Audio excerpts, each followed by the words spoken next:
ಫಿಲಿಪ್ಪಿಯವರಿಗೆ ಬರೆದಂಥ ಪತ್ರಿಕೆ 1ನೇ ಅಧ್ಯಾಯ 30ನೇ ವಾಕ್ಯ. ಹೀಗೆ ನೀವು ನನ್ನಲ್ಲಿ ಕಂಡಂತ ಮತ್ತು ಈಗ ನನ್ನಲ್ಲಿರುವುದಾಗಿ ಕೇಳಿದಂತ ಅದೇ ಹೋರಾಟವು ನಿಮಗುಂಟು.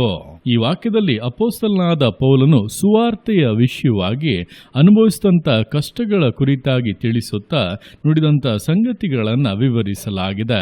ನೋಡುವಂಥ ಸಮಯದಲ್ಲಿ ಅವನು ಈ ಪತ್ರಿಕೆಯನ್ನು ಬರೆಯುವಾಗ ಸೆರೆಮನೆಯಲ್ಲಿ ಇದ್ದನು. ಸೆರೆಮನೆಯಲ್ಲಿದ್ದುಕೊಂಡು ಇತರ ದೇವ ಜನರನ್ನ ಕರ್ತನಲ್ಲಿ ಉತ್ಸಾಹ ಪಡಿಸುವಂತೆ, ಅವರ ನಂಬಿಕೆಯನ್ನು ಬಲಪಡಿಸುವಂತೆ ಹಲವಾರು ಕಾರ್ಯಗಳನ್ನು ಹೇಳಿ ಯಾವುದೇ ಪರಿಸ್ಥಿತಿಗಳಲ್ಲಿ ಕೂಡ ಸೋತು ಹೋಗದೆ ದೃಢವಾಗಿರಬೇಕೆಂಬುದಾಗಿ ತಿಳಿಸಿ ನಂತರ ಹೇಳುತ್ತಾ ಇದ್ದಾನೆ, ನೀವು ನನ್ನಲ್ಲಿ ಕಂಡಂತ ಮತ್ತು ಈಗ ನನ್ನಲ್ಲಿರುವುದಾಗಿ ಕೇಳುವಂತ ಅದೇ ಹೋರಾಟವು ನಿಮಗುಂಟು ಎಂಬುದಾಗಿ.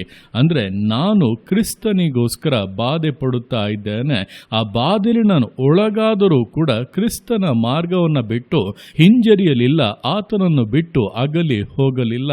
ಯಾಕೆಂದರೆ ನನಗೋಸ್ಕರ ನೇಮಕವಾಗಿರುವಂಥ ಬಹುಮಾನವು ಎಷ್ಟು ಶ್ರೇಷ್ಠವಾದ್ದೆಂಬುದಾಗಿ ನಾನು ಅರಿತು ಇಹಲೋಕದನ್ನ ಓಟವನ್ನು ಸ್ಥಿರಚಿತೆಯಿಂದ ಓಡುತ್ತಾ ಇದ್ದೇನೆ. ಹೊಂದಬೇಕಾದನ್ನು ಹೊಂದಲೇಬೇಕೆಂಬಂತ ದೃಢತೆಯಿಂದ ಶ್ರೇಷ್ಠ ಹೋರಾಟವನ್ನು ಮಾಡುತ್ತಾ ಇದ್ದೇನೆಂಬುದಾಗಿ ತಿಳಿಸಿ ನಂತರ ಹೇಳುತ್ತಾನೆ, ಇದೇ ಹೋರಾಟ ನಿಮಗೂ ಉಂಟು ಎಂಬುದಾಗಿ.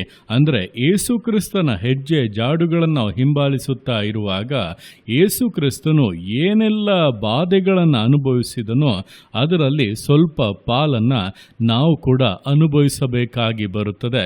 ಕಾರಣ ಆತನ ಕಷ್ಟಗಳಲ್ಲಿ ನಾವು ಪಾಲುಗಾರರಾಗುವುದರ ಮೂಲಕವಾಗಿಯೇ ಆತನ ಘನತೆಯಲ್ಲಿ, ಆತನ ಗೌರವದಲ್ಲಿ, ಶ್ರೇಷ್ಠತೆಯಲ್ಲಿ ಕೂಡ ನಾವು ಪಾಲುಗಾರಿಕೆಯನ್ನು ಹೊಂದುವಂಥದ್ದು.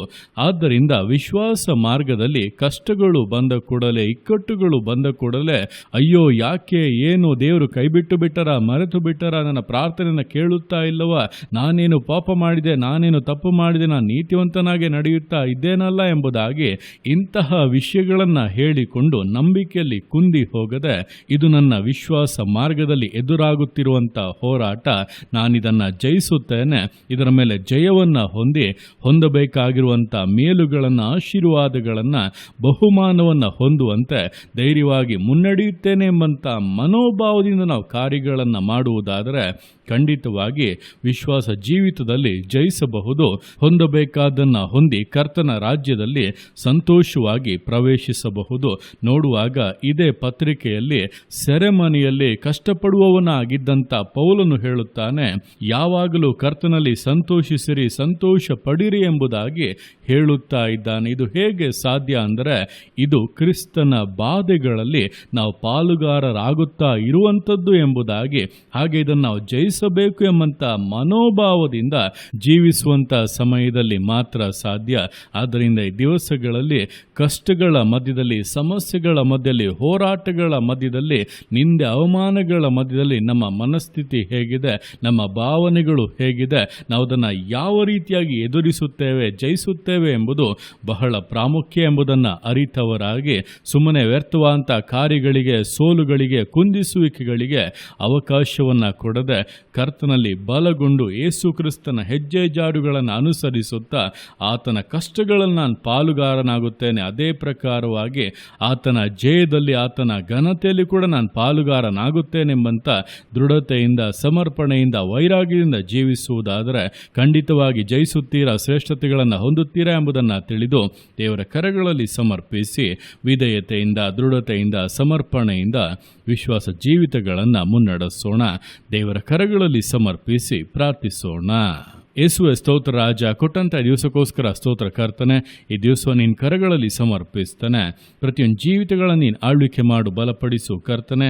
ಹೌದಪ್ಪ, ಅಪೊಸ್ತಲನಾದ ಪೌಲನು ಸೆರೆಮನೆಯಲ್ಲಿ ಇರುವಾಗಲೂ ಕೂಡ ದೇವಜನನ ಉತ್ಸಾಹ ಪಡಿಸುವವನಾಗಿ ನೀವು ನನ್ನಲ್ಲಿ ಕಂಡಂಥ ಮತ್ತು ಈಗ ನನ್ನಲ್ಲಿರುವುದಾಗಿ ಕೇಳಿದಂಥ ಇದೇ ಹೋರಾಟವು ನಿಮಗುಂಟು ಎಂಬುದಾಗಿ ಅವರಿಗೆ ಬೋಧಿಸಿ ಆ ವಿಷಯದಲ್ಲಿ ಉತ್ಸಾಹಪಡಿಸಿ ಧೈರ್ಯಪಡಿಸಿದಂತೆ ಈ ದಿವಸಗಳಲ್ಲಿ ನಾವು ಕೂಡ ನಮ್ಮ ವಿಶ್ವಾಸ ಜೀವಿತದಲ್ಲಿ ಕರ್ತನೆ, ಅನೇಕ ಹೋರಾಟಗಳನ್ನು, ಇಕ್ಕಟ್ಟುಗಳನ್ನು, ನಿಂದೆ, ಅವಮಾನಗಳನ್ನು, ವಿರೋಧಗಳನ್ನು ಸಹಿಸಬೇಕಾಗಿ ಬರುತ್ತದೆ. ಆದರೆ ಅದರ ಮಧ್ಯದಲ್ಲಿ ಕುಂದಿ ಹೋಗದೆ ನನ್ನನ್ನು ಬಲಪಡಿಸುವಾತನಲ್ಲಿದ್ದುಕೊಂಡು ಎಲ್ಲಕ್ಕೂ ಶಕ್ತನಾಗಿದ್ದೇನೆಂಬುದಾಗಿ ಧೈರ್ಯವಾಗಿ, ವೈರಾಗ್ಯವಾಗಿ ಮುನ್ನಡೆಯುವುದಕ್ಕೆ ಹೊಂದಬೇಕಾಗಿರುವಂಥ ಬಹುಮಾನದ ಮೇಲೆ ದೃಷ್ಟಿಯನ್ನು ಇಟ್ಟು ಶ್ರೇಷ್ಠ ಹೋರಾಟವನ್ನು ನಡೆಸುವುದಕ್ಕೆ ಪ್ರತಿಯೊಬ್ಬೊಬ್ಬರಿಗೂ ಸಹಾಯ ಮಾಡು.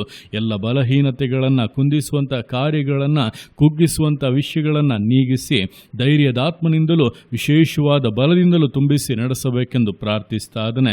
ಅಪ್ಪ ತಂದೆ, ನ್ಯಾರ್ತಿಗೆ ಮಾಡುವಂಥ ನಿನ್ನ ಪ್ರೀತಿಗೋಸ್ಕರ, ಕೃಪೆಗೋಸ್ಕರಪ್ಪ ನಿಮಗೆ ಸ್ತೋತ್ರಗಳು. ಪ್ರತಿಯೊಂದು ಜೀವಿತಗಳನ್ನು ಅಪ್ಪ ನಿಮ್ಮ ಕರಗಳಲ್ಲಿ ಸಮರ್ಪಿಸ್ತಾ ಇದ್ದಾನೆ. ಆಶೀರ್ವದಿಸು, ಮಾನಿಸು, ಘನಪಡಿಸು. ಎಲ್ಲ ನಿಮ್ಮ ಕರಗಳಲ್ಲಿ ಸಮರ್ಪಿಸಿ ಎಲ್ಲ ಸ್ತುತಿಯನ್ನು ಮಾನವನಿನೊಬ್ಬನಿಗೆ ಸಲ್ಲಿಸಿ ಯೇಸುವಿನ ನಾಮದಲ್ಲಿ ಬೇಡುತ್ತೇನೆ ನಮ್ಮ ತಂದೆಯೇ. ಆಮೇನ್, ಆಮೇನ್.